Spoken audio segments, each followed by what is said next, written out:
Where do women leaders go for real, unfiltered conversations regarding issues we don't often talk about openly? This is the place and the space.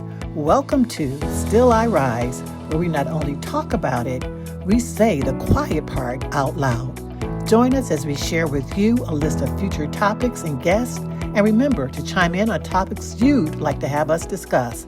Join us for Still I Rise. Welcome to Still I Rise, our first podcast. This is hopefully not our last. Well, that's up to you. Okay. I'm Paula Cunningham, and I have been around this community for quite some time. Former president of Lansing Community College, first African-American female president in the country to be president of a majority-owned bank. And girl for here, which did not result in me getting any loans. No. The fact that you had that kind of power did not do me any favors. We saw your record. I know. I know it.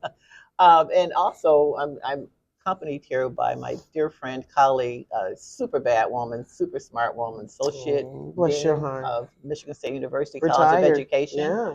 But please, if you are applying to MSU, don't let that stop you. Just the fact that she has been the dean there, associate dean there, first African-American in the country, and that's like the number one education. Actually, correction, I was the first African-American associate dean appointed in the College of Education at Michigan State. At Michigan State. Now, the country is that's too damn much, Paula. Well, I thought it was Michigan State University College of Education specifically, which, I mean, I'll take that around for how many years? And your point is well taken. The fact that, as I've said to a number of people, and I'm sure you would repeat the same in your capacity, having been the first African-American president of a bank and what have you, those are not accolades that we claim with a lot of pride. Those are accolades that we claim wondering how is that possible? Right. To be the first, knowing who came before you, knowing who had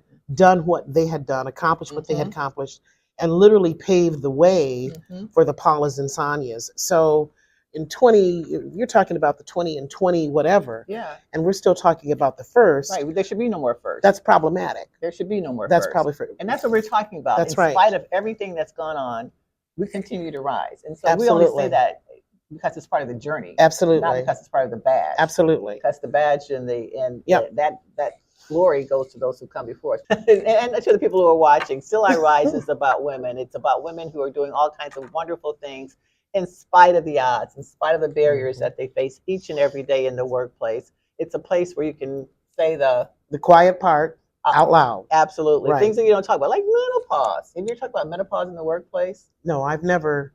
Now, let me get this straight. You've been to a lot of conferences. I have experienced menopause in the workplace. What about how much cleavage is too much cleavage in the workplace? I think it depends upon how well endowed you are. I think it matters. I think that's a decision that the woman needs to make for herself. Well, women are the backbone of our society. They always have been the backbone of our society. And there's a lot of headlines, but there are a lot of issues that are hidden lines, things that people don't say. They don't want to talk about. They don't want to expose. And so that's what this podcast is all about. And we invite you to join us as we talk about issues in the workplace that impact women. And there are a lot of successful women that we see, that we talk about. Yeah. And we don't know what they've gone through. Right. We don't think about the things that they've gone through in order to be successful. Yeah. Let me share some statistics with you. Okay. I read this the other day, and this absolutely floored me. In 1920, law was passed for women to be able to cast their first votes. It took 45 years later for Black people to have that same right. So in 1920, the law was passed for women to vote. In 1943, in 1965 then was the first time that African Americans were able to vote. So Black women were not part of that. They were not. That's right. And that's where Ain't I a Woman? Right, absolutely. Originated, right, in that regard. I mean, there's just so many things about women that go, the quiet part goes. Out loud. The quiet part, we Say need it to talk loud, about out loud. loud. In 1943, women owning property was finally legalized. 1943. Before that, you couldn't even own property. You mean buying a home? So she couldn't. That's property. Women couldn't have a house in her own name. Property, home, that's property. Yeah. I'm having trouble accepting that. I'm having trouble accepting that. That's when I heard it.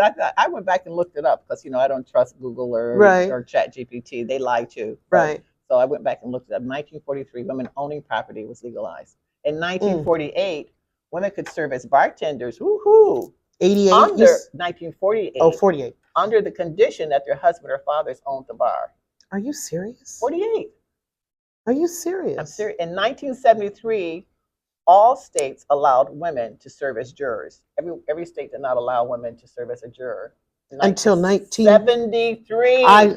That can't be true. Look it up. Are you See, serious? we're educating folks. That's why we're having this podcast, because we want to talk about how women rise in spite of the system, in spite of the history, in spite of the history is they didn't even trust our judgment. In this one, I don't even know what my credit card is. But anyway, listen, 1974, yeah, women could not get a credit card without the husband being an authorized signature. 74. Unbelievable. Are you sure that's true? Because you know what? Look it up. 74. Your husband had to also sign. Unbelievable. In 1974. So his word was good, his credit was good, or whatever else. And once again, we couldn't be trusted. We don't have good judgment. We don't know how to manage money. And meanwhile, we run the world. Men, but you don't trust our judgment. Right? I can't drop F-bombs. You know, next podcast, sorry. I'm going to bring a jar. And every time you say something, you'll be a rich woman. But I do think we'd be in a whole lot better situation if women were running this country. So let's talk about some of that. What are the things that you'd like to see us elevate for our audience as we talk about women and the issues that impact women in the workplace? What are some of the issues that go unsaid that we don't talk about? Well, you know, you and I had an exchange the other day that I thought was pretty interesting. And I said to you, Paula, we should really put that out there. The question was, in a very crude way. Oh, gosh. Paula texted me and said, we were exploring these topics, and Paula texted me and said, do ugly women get promoted, right? Mm-hmm. And I texted her back and said, there's research. There's actually research about that. They don't say ugly, Paula. No, because I don't know what ugly is. Then we got into situation about who defines what's ugly and what have you. Because I've not seen an ugly one. But it's called pretty privilege. Mm-hmm. It is about a degree of attractiveness and how it is that it helps, or what people perceive as attractive or unattractive deters, specifically a woman's ability to be promoted or climb that ladder. What I think is really interesting is that for some reason, don't get offended, Cunningham. Don't get offended.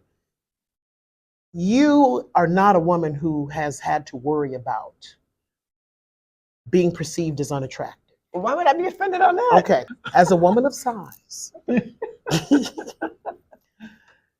As a woman. Oh, so you think weight has something to do with it as well? Oh, hell yeah. Are you serious? Yeah. Oh, absolutely. Yeah. Weight, hair. Yeah. Don't we have a senator who's recently had to pursue this? Senator Sarah Anthony on to talk about the Crown Act. Okay. You know, what braids. That's right. That's another one we should talk about. That's right. Hair in the workplace. That's right. We had someone this morning who went from brunette to blonde in a matter of That's right. Rise. And talked with us about what going blonde might equate for her in the minds of people. Right. So where do we get off thinking, where does it come from thinking, first of all, that women can't be successful and attractive? Right. And how are you defining what's beauty? That? Who decides Who defines what's beauty? Because I mean that when I say, people think, oh, she's just being whatever. But I mean that. I haven't met an ugly woman. I've met an ugly person. Inside. But not an ugly. Their spirit can be ugly. Right. But on the outside. And speaking of that, just a quick story. I've been around a long time. Yeah, although I'm very, very young, but I've still been around a long time. And the first person I've hired in my life, and it was the Michigan Nursing Home Association. She was 320 pounds. You worked there, or you were? I was a manager. Okay. That was my first hire. I got called, and she did shorthand at 300. You remember shorthand? Yeah. Greg shorthand? Yeah. You guys don't know what I'm talking about, but anyway, there's Greg shorthand. She did 320 words per minute, and she typed at 117 words per minute with no errors. She was by far the best skilled individual that we interviewed. I got called in, and she was outgoing, friendly, wonderful, because I hired a 300. Because she was big. Mm-hmm. She made my friend, and so what were they saying to you? What they didn't? She was the front desk, And she was at the front desk when people walked in, and that was the first person that they saw. And she didn't And portray the she did image. exactly. She stayed. As I said, okay, she leaves, I leave. I didn't realize, it's the values that we talk about values too in the workplace. We talk about imposter syndrome. We talk about a lot of things. But she stayed. She was my friend. She came over for Thanksgiving dinner for years and years and years. She stayed, but I got called in for that. I don't know if that's changed a lot. Well, and this is like, that's 40 years ago. I don't know if that's changed a lot. I don't either. So pretty privilege is definitely something I think when we talk about saying the quiet part out loud, let's talk about it. But you said in telling that story made me think of another one that I think people, but women in particular, are increasingly going to have to face and reckon with. And that is, in this climate, that is, what if you are in a workplace where you do not align with the principles, where you do not feel comfortable supporting or advocating. Yeah, but you told me not to say that because everybody can't say everybody bye. can't say bye, right? Yeah, because it's their livelihood, right. Cunningham. How do you navigate having to go and trying to thrive?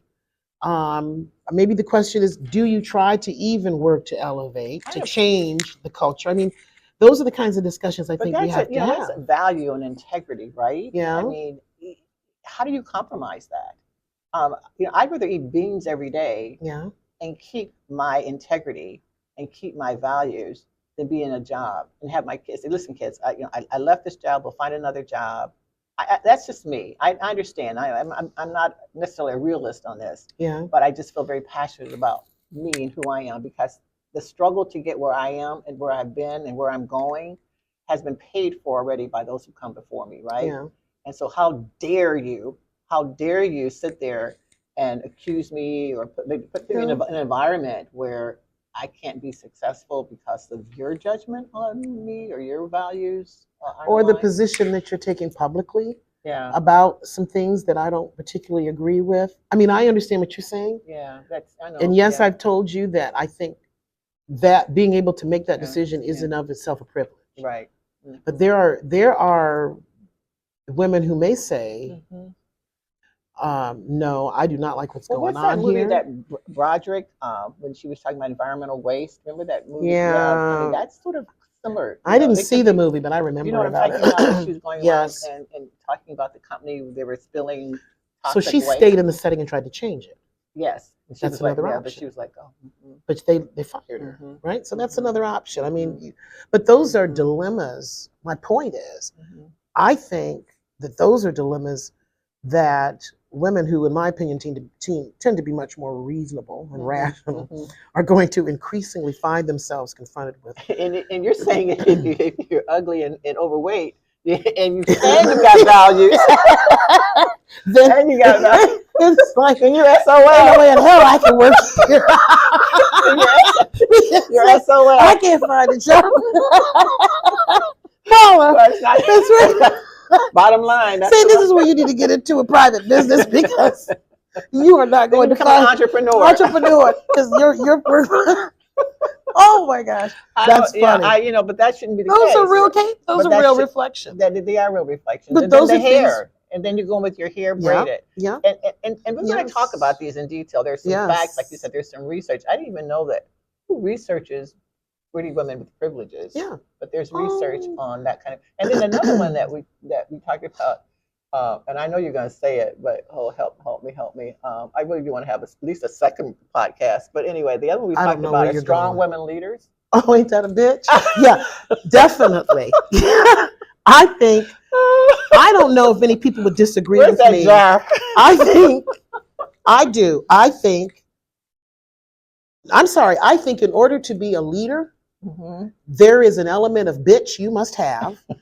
And I don't see bitch as negative. See, I'm not buying into that narrative. How do you define edgy? That word. I can't even say it.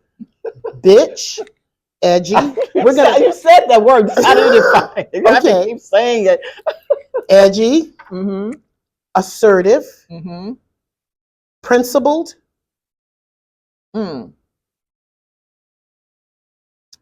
articulate. Wow. That's how you define it. That's how I define it. I think we've let people sort of give this negative narrative to that word, where in many situations, and in specifically workplace situations, it takes a little bit of that. So I think men need to have a little bitch in them too when they're leading. They do, most of them. Okay, so I think that I don't have a problem with that. You know, she's the president. Ain't that a bitch? Yeah, probably. Yeah, probably. It's such a derogatory word. Yeah. And we can talk about the way that. that you just defined it I'll was be not challenged derogatory at all. I think when people use it and call me that in a negative context, I receive it the way they mean it. When I use it in a context to say, for example, she's a bad bitch. Right? That's a more positive way. positive way. What am I thinking of when I say that? But a lot of times when women complain, and we could talk about this too in one of our podcasts, when women complain about women leaders, women bosses, yes, it's used, that's how they define them if they're not having a good relationship, if they don't have a positive relationship. That's true. Them, right? Yes. And that's how they define That's right. them. Now, what do you call a man who you're not having that relationship with? A strong leader. Thank you. Thank you. Okay. No. He asserts his power. He's maybe controlling or whatever. That's not what I call him, but that's what people call him. Yeah. Well, we're doing a podcast. I got a word for him, but I'm gonna leave that one alone. Bitch was enough for you today. But I think that that flip of that narrative, you know, that pushes I think my you buttons. Like saying that word. You keep saying well, it. because I've been called one. Oh, really? Oh, yeah. By people in your face?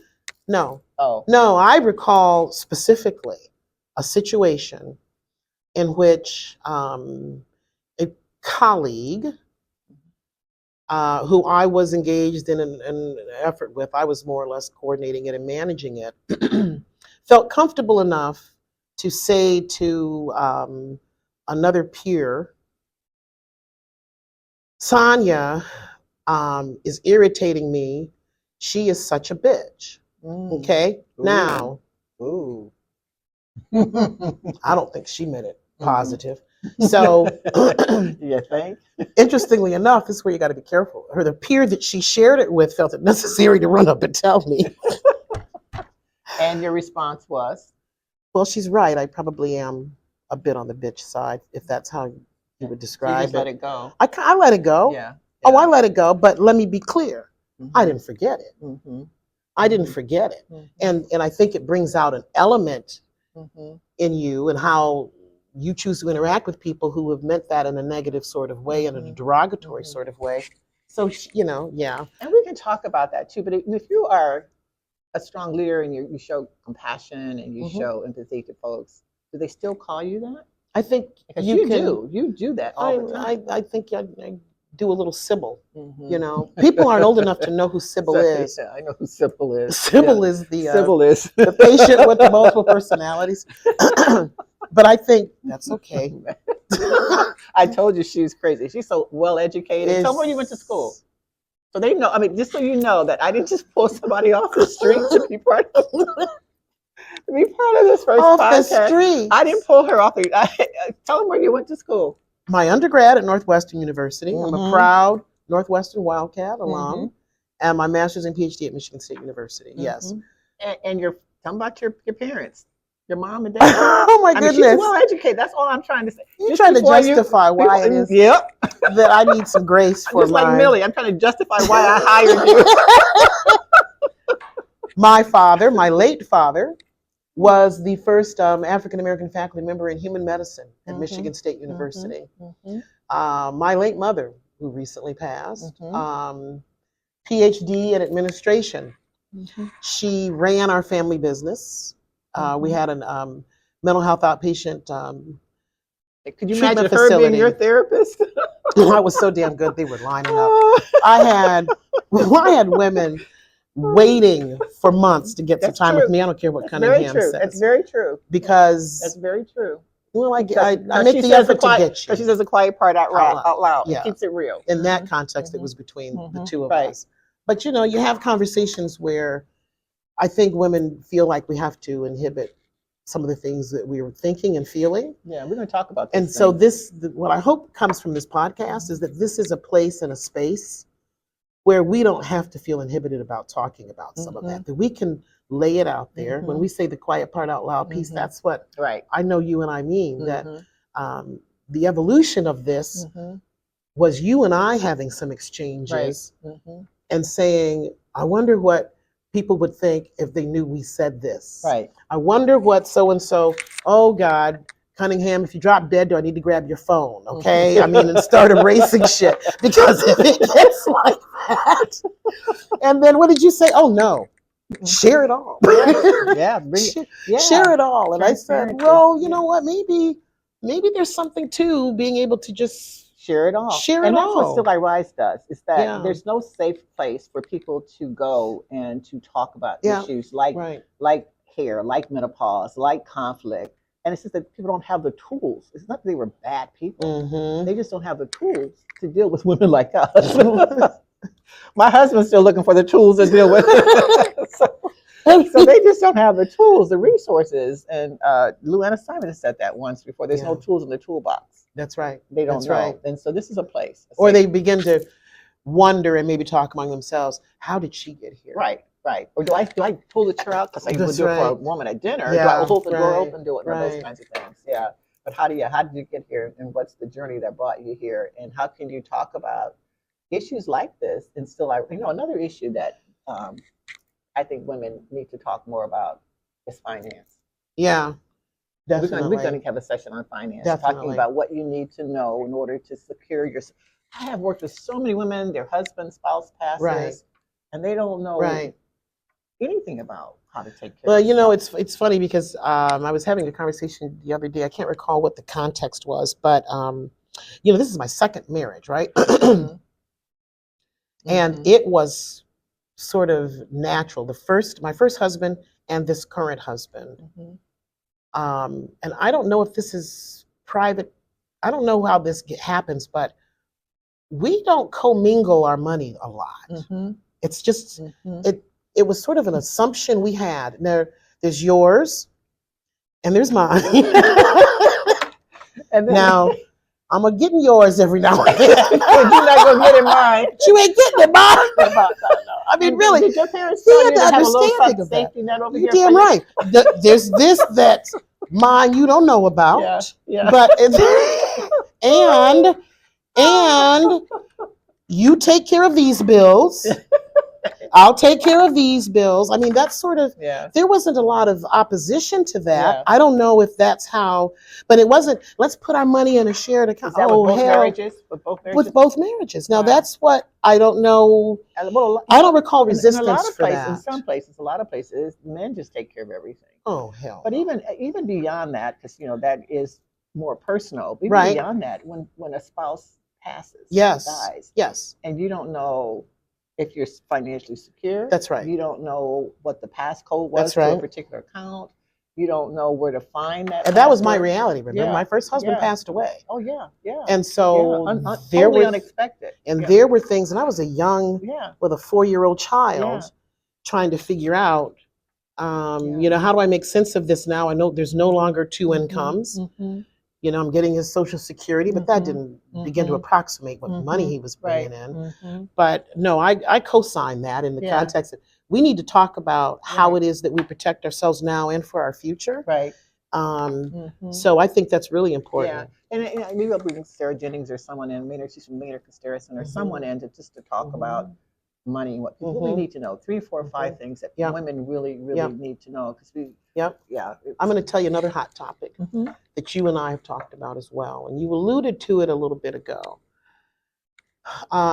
Again, this being a place and space where we talk about the things that people have difficulty talking about. I would like to see us have conversations as Black women with white women about how it is we see we are and are not moving together. Oh, that's heavy. In this current context. Heavy. You might need a drink on that one. When you talk about, we've been referring to ourselves as the 92%. I'm not talking about needing to particularly take a position, although we can. I'm talking about some things we know about the relationship between Black women and white women historically and in the present that I'm concerned has not changed. That's powerful. And that has not changed. And I think we've got to talk about that. I like that. And talking to you only, Paula, as a Black woman, isn't going to move the needle Right. in the way that it needs to be moved. Right. And you've got a lot. I mean, it sounds like a cliche. You got a lot of white friends, but yeah, we do. We got to talk about. But having them on to talk. Having them on and say, again, saying the quiet part. Say the quiet part out loud. Yeah. You ask our white female colleagues, a few of them. You know, we want to put this conversation on the table. Would you be willing to do so? Yeah. Knowing that this is something that's felt deeply. And you know, and I'm using a lot of names here, but I just absolutely adore Debbie Stabenow, and she was talking to a group of volunteers, and she said, someone asked her, when will the United States be ready for a female president? And she said, when women come together and vote her in.